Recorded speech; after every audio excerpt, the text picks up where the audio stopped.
이렇게 헤어지기 전에 내가 말한 부분까지 고려해보고 그래도 그렇다면 헤어져라 이런 거야.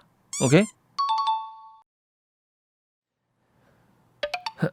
소개팅 2번 만나고 사귀었었고 가치관 성격 너무 비슷해서 끌렸어요. 기본적으로 재미도 있었고요. 근데 성향이 너무 달라요. 저는 한 번 사랑을 주면 무한대로 줄 수 있는 사람인데 그 사람은 사랑도 비즈니스적으로 하는 것 같고 개인주의 성향도 있어 보이고 자기만의 영역이 확실히 있는 선이 있는 사람 같아요. 근데 저도 제 감정이 아직 확신이 없으니 이 선을 넘고 싶지도 않고 괜히 혼자 이 관계에 대해서 불안함만 생기는 것 같네요. 조언 부탁드립니다. 저게 되게 경솔한 생각이야. 사랑을 무한대로 준다. 얼마나 줄 수 있는데. 그 사람의 사랑은 왜 비즈니스인데. 그러니까 저거 자체가 굉장히 경솔한 생각이야. 저런 마인드 자체가. 사랑 안에서 내가 지금 의리야 라고 생각하고 시작을 하잖아. 이러니까 불안감이 당연히 올 수밖에 없어. 그냥 저 마인드 자체가. 상대방의 사랑 방식을 인정하지 않는 거야. 저 사람은 저게 자기가 생각하는 사랑 방식일 수 있는 건데 그거에 대한 인정이 전혀 없는 상태로 그냥 내 사랑만이 사랑이라고 생각을 하고 시작을 하니까 내가 을이 되는 거야.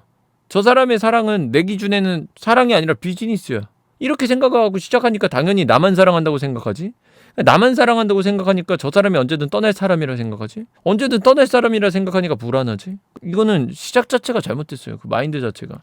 그러니까 본인 같은 사람이 오히려 사랑을 못하는 사람이에요. 그러니까 본인 같은 사람이 훨씬 더 이기적이고 개인주의적인 거예요. 사랑 안에서. 그러니까 내가 저 사람을 위해 희생해. 이게 이타적 사랑이 아니야. 결국에는 희생한다라는 것도 결국 자기 만족에서 나오는 거기 때문에 그 희생하고 싶다라는 마음 자체가 내 거잖아. 그러니까 해석이 나는 이 사랑 앞에서 이타적이라고 애초에 생각하면 안 돼. 그 사람이랑 연애한 지 그리고 얼마나 됐다고. 이번에 연애도 그렇게 오래 안 된 것 같은데.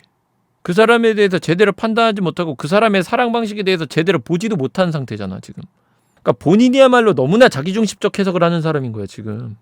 그 불안함도 어디서 나오는 거냐면 내가 원하는 사랑을 하지 않아서 나오는 거잖아. 이게 얼마나 자기중심적 해석이야.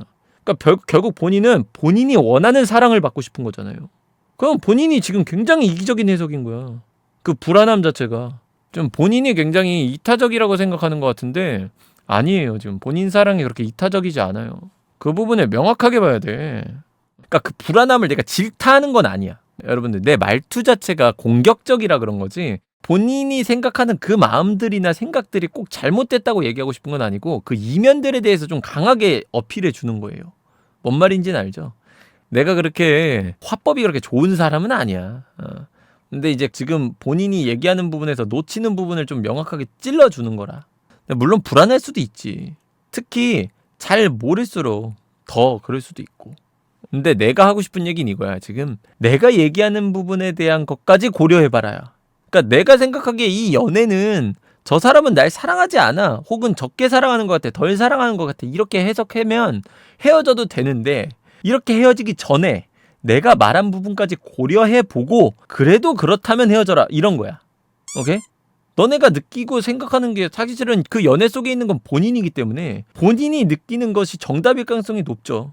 하지만 내가 말하는 이 부분도 고려해봐라. 왜냐면 사랑이라는 것이 사실은 아무리 이런 이성적인 면을 세우려고 해도 사랑 안에서는 감정에 매몰되기도 쉽고 그리고 자기중심적 해석이 나오기가 너무 쉬워요.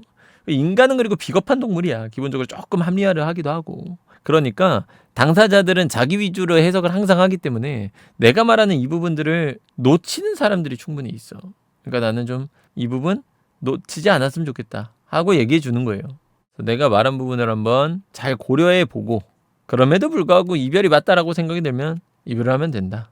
파이팅! 이제 여러분들이 내 고민 상담을 보면 나한테 그런 분들이 있어. 뭐 얘는 지 말만 맞다고 해.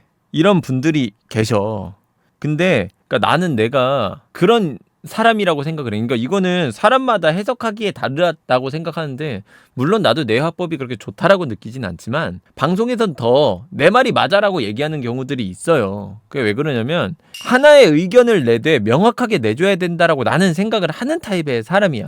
그러니까 어중간하게 네 말도 맞는데 내 말도 맞아. 뭐 이렇게 내면 뭔가 다른 시선의 느낌이 안 든다고 생각을 해. 나는 개인적으로. 근데 이제 내 방송에 와서 고민 상담을 하는 사람들이 물론 정답을 찾기 위해 오는 사람도 분명하게 있지만 이런 고민 상담이라든지 어떠한 의견을 나누는 채널들은 말 그대로 이 사람은 어떻게 볼까가 궁금해서 온다라고 나는 생각을 해요.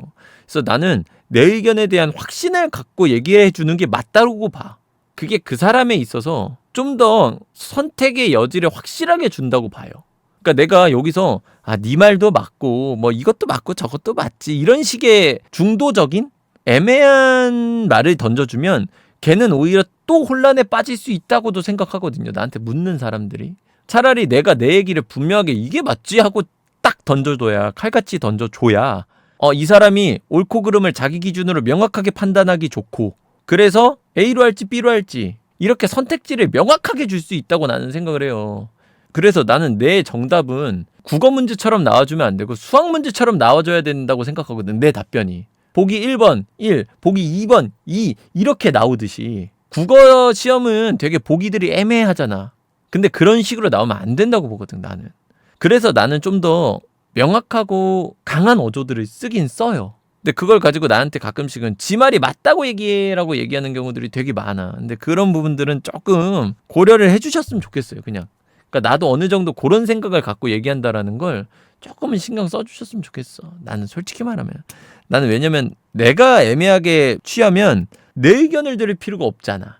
나는 그런 마인드거든. 이 사람들은 다 갱년의 시선, 갱년의 의견이 뭔지 명확하게 보고 싶어서 오는 사람들인데 그래서 좀 더 강한 어조들로 확신에 찬 어조들을 쓰는 편이거든. 그냥 하나의 의견이다 생각하고 봐주셨으면 한다. 나도 내게 무조건 정답이라 생각하지는 않아. 어디까지나 내 기준에 이게 정답이야 라고 얘기하는 거예요. 그러니까 날 찾아오는 분들에게 진짜 내 의견을 강하게 어필해주는 게 나는 맞지 않나 생각하는 사람이라. 그래서 이런 식의 화법을 더 쓴다. 원래도 내 화법이지만 더 강하게 써요. 그런 부분들을 약간은 고려해 줬으면 한다.